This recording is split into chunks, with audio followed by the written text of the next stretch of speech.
Halo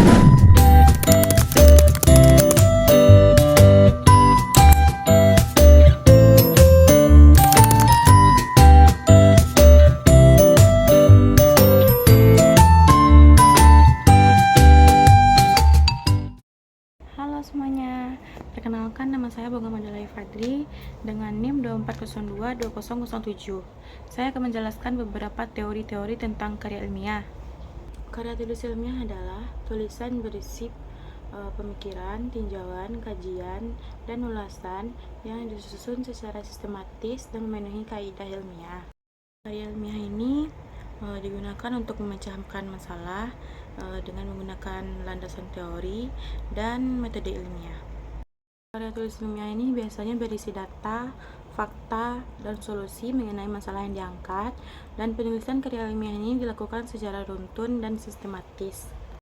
Karya tulis ilmiah ini disusun berdasarkan pendekatan dan metode ilmiah yang mengikuti prosedur dan langkah-langkah seperti mengidentifikasi masalah, mengumpulkan data, mengaitkan masalah dengan teori, mengolah data, dan membuat kesimpulan. Beberapa jenis karya ilmiah yaitu artikel ilmiah, skripsi, tesis, disertasi, paper, kertas kerja, dan makalah. Ciri-ciri karya ilmiah yang pertama yaitu sistematis, yang tersusun dengan pola yang baku. Yang kedua yaitu logis. Karya ilmiah ditulis dengan berdasarkan penalaran yang logis dan menggunakan akal sehat. Yang ketiga objektif. Karya ilmiah ditulis dengan fakta dan teori, bukan pandangan dari milik pribadi. Yang keempat yaitu faktual. Karya ilmiah ditulis dengan fakta, bukan imajinasi seorang penulis. Kelima yaitu efektif. Karya tulis ilmiah ringkas dan padat. Efisien yang menggunakan kalimat yang mudah dimengerti atau yang mudah dipahami. Dan karya ilmiah ini biasanya memiliki 3 bagian, yaitu yang pertama pendahuluan, yang kedua pembahasan, dan yang ketiga yaitu kesimpulan. Yang ketiga yaitu syarat-syarat karya tulis ilmiah, yaitu yang pertama yaitu objektif. Karya tulis ilmiah harus menyajikan fakta objektif yang teruji kebenarannya secara empiris. Komunikatif, karya ilmiah harus dapat dipahami oleh pembaca. Nah, penalaran, karya ilmiah harus sesuai dengan akal sehat penulis dan penalaran yang logis. Mengacu pada rujukan. Karya tulis ilmiah harus menyebutkan rujukan dan kutipan yang jelas. Mencerminkan tema. Judul karya tulis ilmiah harus mencerminkan tema dan isi tulisan. Karya tulis ilmiah biasanya terdiri dari 3 bagian, yaitu pendahuluan, pokok pembahasan, dan penutup.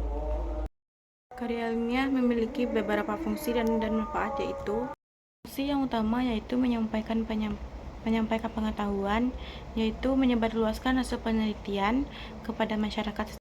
Dan yang kedua yaitu pengembangan ilmu pengetahuan, yaitu berkontribusi pada kemajuan ilmu pengetahuan melalui temuan baru dan pemahaman yang lebih mendalam. Yang kedua yaitu manfaat. Manfaat utama yaitu pemecahan masalah, memberikan solusi atau pemahaman untuk masalah-masalah spesifik di berbagai bidang. Kedua yaitu pendidikan dan pengembangan, menjadi sumber informasi penting dalam proses pendidikan dan pengembangan keilmuan. Yang berikut adalah jenis-jenis karya tulis ilmiah. Pertama yaitu artikel jurnal. Artikel jurnal yaitu publikasi hasil penelitian atau tinjauan pustaka dalam jurnal ilmiah. Biasanya melalui proses peer review. Kedua yaitu makalah. Makalah adalah dokumen akademik tugas kuliah yang membahas topik atau hasil penelitian. Yang ketiga yaitu tesis. Tesis adalah karya ilmiah untuk gelar sarjana atau magister, berisi penelitian dan analisis mendalam.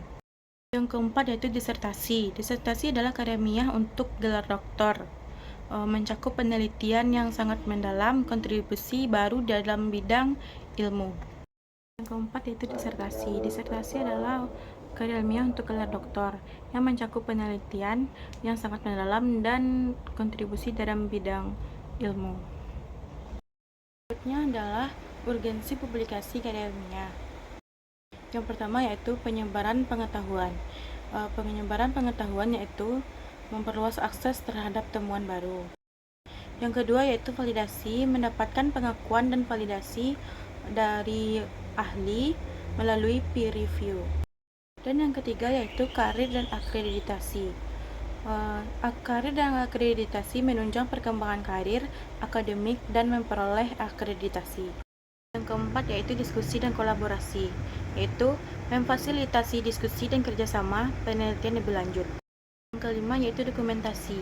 Dokumentasi adalah menyediakan catatan resmi dan referensi untuk penelitian penata. Dan topik yang terakhir yaitu pemilihan topik dan tema karya ilmiah. Yang pertama yaitu 1. Minat dan keahlian. Pilih topik sesuai minat dan keahlian.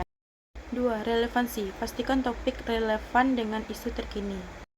Yang ketiga yaitu ketersediaan data. Pilihlah topik dengan data yang memadai. Yang keempat yaitu kelayakan. Pertimbangan waktu dan sumber daya yang ada. Yang kelima yaitu literatur terkini.